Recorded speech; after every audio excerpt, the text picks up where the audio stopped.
Hello. This is episode 1 of whatever this is gonna be. Happy New Year. Merry Christmas. Obviously, we're well into 2026, but it's fine. It's okay. I don't care. I don't know how soon I'm gonna be able to post this video, but that doesn't matter. What are we gonna talk about? New Year's resolutions. Reflect a little bit on 2025. Not too much, because we don't need to do that. I didn't win anything at my job at the work raffle. I didn't win free Chillburger for a year. I gained 10 pounds of holiday weight. Honestly, I'm just done. I'm done. We're gonna be done. We're done right now. Last year doesn't matter. We're all about right now. So what we're gonna do, we're gonna talk about my New Year's resolutions. Okay? Let's talk about it. What is it? All right. So what we're gonna do is, usually everyone's like, oh, I'm gonna start going to the gym or anything. I've already kind of been going to the gym. I've actually been going to the gym more than I ever have, but I kind of been falling off a little bit around the holidays. That's okay. All I gotta do is lock in. So am I gonna write lock in? No, I'm gonna write stay consistent.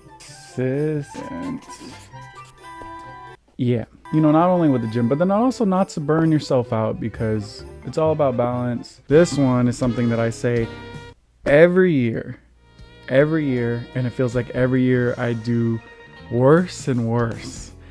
I'm always writing music. I'm always thinking about music. I'm always imagining different ways, because life continues to happen, and my music is a reflection of what I'm going through. I would just say, make more music. I can write all the songs in the world. I can have all the ideas in the world, but just like this right here that I'm doing. I've always wanted to make YouTube videos and all that stuff. I've tried with multiple different people. I'm all about originality. Okay, I know everybody has a podcast. I know that. But it's just if I'm gonna do something, that's why I'm here on my beanbag by myself, because whatever I want to talk about, I will. I would say also, adding on to making more music, I would just say making more content. Yeah, I just think it's fun. You learn a lot, and it all depends on your algorithm. It all depends on the type of media that you're consuming and all that stuff. So I think it obviously can be a bad thing, but I also think that people put too much negativity on it, because unless you're consuming the negativity, of course, Twitter can be a very negative place, but a very funny place. I used to read things, and with a deep dive, I'd be like, oh, I want to respond. I want to say something. I want to jump in and say something, but it's just why? Now I can say that. Now I can be like, why? Why does it matter? As someone who's really just wasted so much time just getting mad at things that people say, or caring what people say. I cared a lot what people think. When I did Blue Bonnet Boy, that was a whole story of 10 tracks, but I recorded definitely more than 20 songs. I really want to just do it, but then I keep going through things that make me change what it's going to be about. Then I was like, well, what story am I trying to tell here? And I overthink everything. So I'm over here saying it's not going to match. It's not going to be cohesive. And then everyone I talk to about my music that asks me am I still recording music? I'm like, yeah, but, and I kind of go into the whole thing, and they're like, just put a song out. Release the damn album. Just put one song out. And I do that from time to time. That's why beginning of last year, I put out 2 songs, the very beginning of last year, and I was like, I'm gonna put out more music. I tell you, I say it every fucking year. And I was like, let me put out a demo version, that way it's and that's the thing, I'm scared to complete a song. I'm scared to finish a song. Also, if you know someone who knows how to master music, please DM me, because I need you. When I was younger, I used to think actually, even my dad actually told me this once. He was like, why don't you do music reactions? I actually thought about doing that, but my first thought was, as soon as I start putting out my own music, if I get any kind of following, the people who find me reacting to them, and maybe I don't love their fave comment, I'm like, oh, you're critiquing music and this is what you sound like, this is the music that you make, So I was like, I can't do that. Thankfully, I'm not thinking about that no more. I'm not. If you don't like my music, I don't care. Nobody forced you to listen to it. And I used to always post, like, I was like, thank you for anybody who listened to my music, even if it was to make fun of me or blah, blah. And that's a very sad thing to think about. Or that's a very sad way to go about things. But I think I was just trying to protect myself. You know what? Maybe that's a resolution right there. Stop overthinking. I just overthink about everything. Everything. And that goes back to what I said earlier, where it's like, oh, well, I don't want to make YouTube videos because everybody makes YouTube videos, or I don't want to do a podcast if this is a podcast. I don't want to do a podcast because everybody has a podcast, or I don't want to do that. Like, who gives a fuck? Right now, I'm in my spare bedroom. I want each episode to actually like talk about stuff, you know. And I think it's very important. I think it's very important, especially with how many other content creators are just talking about some stupid ass shit. And when I say that, I don't mean just talking about anything. I mean the way that they talk, and they think because they have, I don't know, they think because they got people in a room nodding and agreeing with them that they're right. No. That's not it. A lot of young male content creators, podcast streamers, whatever, just saying dumb shit about communities that they're not even a part of, as far as you claim, right? So why do you care so much? Or why do you have so much to say? People don't understand when they say, y'all are just being so emotional and bring this up, but then cut a couple seconds later, you're the one screaming and shouting and yelling and pissing and crying and moaning. And, like, you know, anger is an emotion as well. You got the veins popping out everywhere. That's an emotion too. And I think that it's very important to spread a different kind of message. This whole episode in itself is a New Year's resolution, because I'm telling you, I've had this idea for years, and I've let me stop myself from even doing this. I'm always recording video, even with my friends. Like, I made a video on my Dell laptop. Like, I was in 8th grade when YouTube, oh my god, not my first ever video I've ever seen on YouTube. Fun fact, my first video I've ever seen on YouTube was My Humps by the Black Eyed Peas. Because so back in the day, YouTube was nothing. Like, there were no YouTubers. There was no Vivo. If you were to watch a music video on YouTube, it wouldn't be uploaded by the artist. It'd be uploaded by a user. If you know me, this should come as no surprise. Back in the day, I was a Peabody. I still am a Peabody, but I was a Peabody on the Black Eyed Peas website. I had a VHS where I would record anytime Black Eyed Peas would perform live or anything like that. I had it on a VHS tape. If it was past my bedtime and they were going to perform like a late night talk show, I'd ask my mom, please, can you record it for me? I remember that day, their music video was going to premiere on TRL, and I think I missed it, or I got home too late. I remember getting on their website, like hoping maybe someone posted it on the website. Someone put on the bulletin like a link, and it was a YouTube link, and I clicked it. There was like other video websites back in the day, so it was just another link, you know. So I remember I clicked it and I watched the music video and I was like, oh, okay, and you know, iconic. But on the side, it had all these suggested videos. So back then YouTube, on the desktop, so the YouTube video would be here, and then off to the side would be like the links and all. So before they put ads and stuff everywhere, it was just off to the side. So I see all these suggested videos about like their like Black Eyed Peas live performances and all that stuff, and that's how you go down the rabbit hole on YouTube. It was from its birth. So I was like, oh, what is this website? This is a cool website where you like has all these Black Eyed Peas videos. But then, like, because I'm only seeing the suggested videos, I never really searched anything. And then it was not too long later where I was like, oh, this is like a whole site of like videos of anything. And then as I got a little bit older, I think end of middle school, about 8th grade, I remember 2 people specifically. Right before I was introduced to Ego, Super Ego, Jenna Marbles, Timothy De La Ghetto, all of them, Ryan Higa, Kev Jumbo, all of them. Right before them, I remember two people specifically. It was My Only Weakness and Make Me Bad 35. She would post these videos called Samfessions, where it would be like 1 through 10 or whatever, and it'd just be like random shit. And then Make Me Bad would just be like...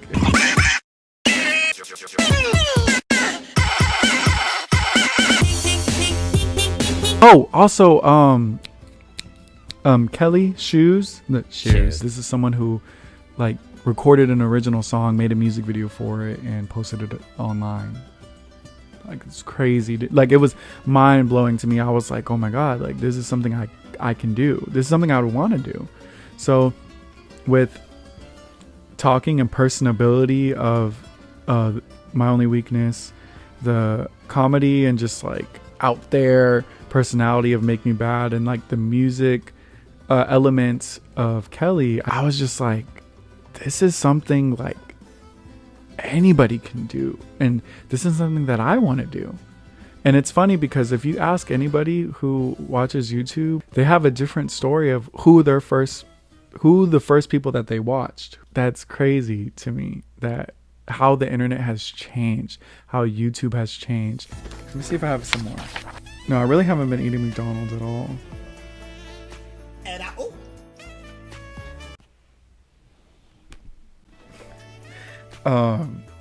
I would say, because I'm gone for work a lot, I would say communicate more even when I'm tired. When I'm gone for almost a month at a time, and it's very easy to forget about the real world. It's very easy to get wrapped up in like the routine and not really call or text or check in, you know. So I think maybe I definitely need to do more of that, because like I said, it's very easy to be like, oh, I'm tired, or I just want to go to bed, but it takes a couple minutes just to say something, you know. So that's something I need to hold myself accountable for sure. That's a good one. I think we're good. So those are my resolutions for the new year. Also, to unfortunately say goodbye to Christmas, which is very sad. I was working on Christmas, so I actually didn't get to celebrate it at home. So that's why all my Christmas stuff is still up. I have all my Christmas trees still up right now, and I will be taking them down. But I don't want to. I really don't want to. Once you take all your Christmas stuff down, like, your home just feels so empty, and I hate that feeling. But then I think it's very necessary to move on. I think it's very necessary to take down your Christmas stuff, even though I don't want to. Even though it makes your house look all naked, and I don't like that feeling. You got to take your stuff down to be able to put them back up. And a lot of people hate putting up Christmas, like, or they think it's a chore. I love it. And as an adult, as an adult with no kids. You gotta understand, we live a totally different life. I don't have kids. You get what I'm trying to say? I don't have to go as hard. Like, I think it's still very important to do whatever makes you happy, but especially around the holidays, because the holidays can get very sad. Seasonal depression is a real thing. So I think doing whatever you got to do to get yourself in the Christmas spirit is very important. And I mean, like, obviously, like, no, you don't got to believe in Santa Claus or anything, but my parents did their best to keep the Christmas spirit alive in me for the longest amount of time. Very specifically, I remember. So I used to play basketball for my church. I was an athlete.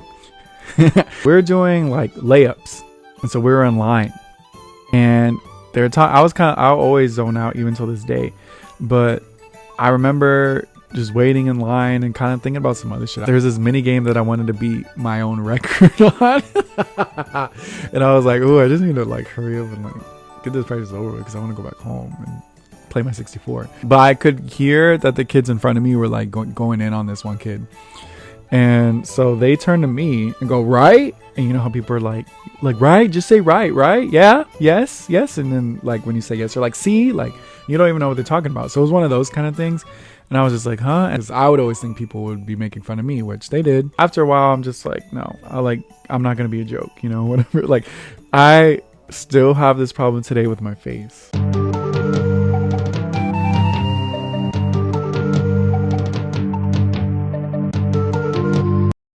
Like, this is my face. Like, I don't know what to say. So definitely when I was younger, like I had that face too, for sure. I mean, what the fuck? Obviously I've had that face since birth and I'm working on it. Fix my face. This is gonna be the year I fix my face. Anyways, they were like, right. I was like, what are we talking about? I didn't say what we were talking about, but I was like, huh?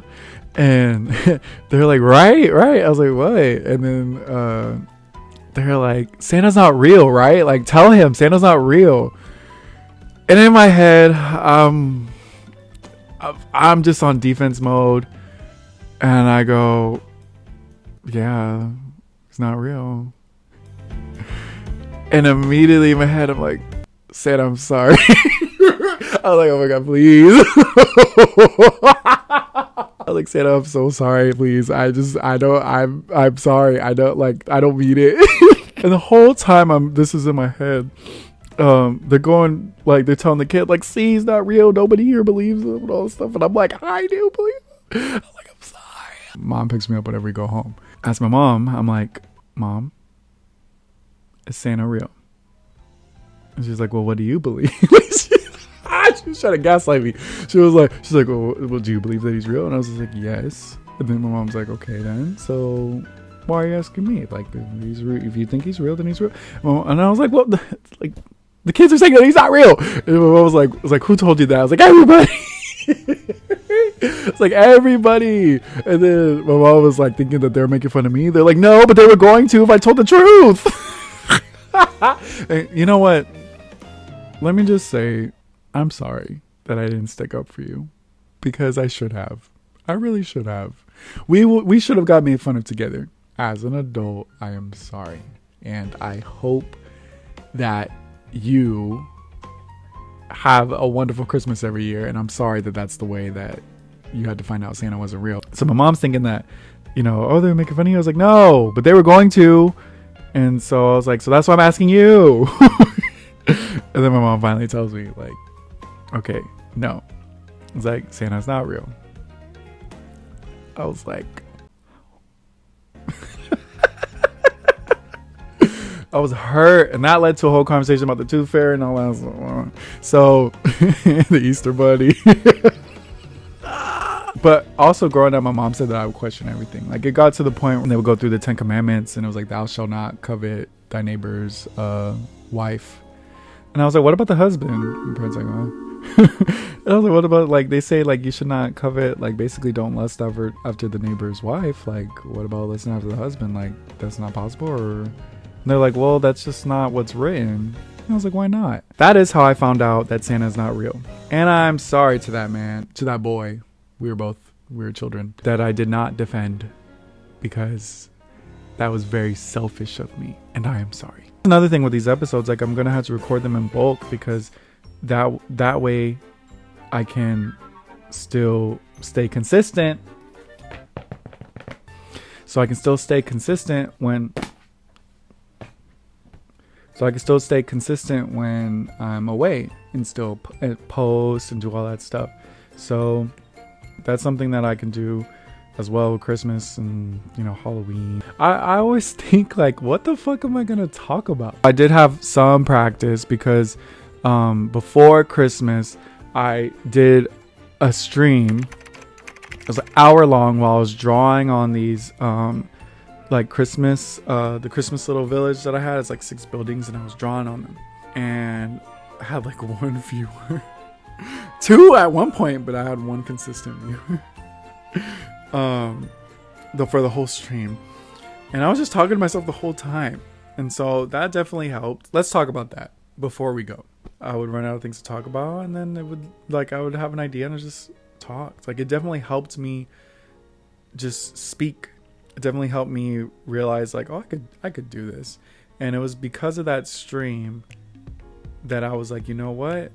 I should just make it a video. I say that because I think definitely for myself, but other people can relate, is you don't do things because you think either it's too overwhelming, like you're like, where do I start? You know? Or you think, oh, but if I do this, I gotta have this kind of camera to do. And that's what stopped me from me. I'm recording on my phone right now. Eventually I can get a camera for this, but I need to start this now or I'm never gonna do it. That's the kind of mindset that I'm trying to take this year. I have these ideas and then I never do it. So here we are doing one of them. And I promise I will do my best to do them. And you will also do your best to do yours, even if you didn't make resolutions this year. I don't care. I don't care. They don't have to be resolutions. You don't have to put a label on them. Just anything that you think that you've been putting off, just do it. If you were watching, thank you for watching. Bye.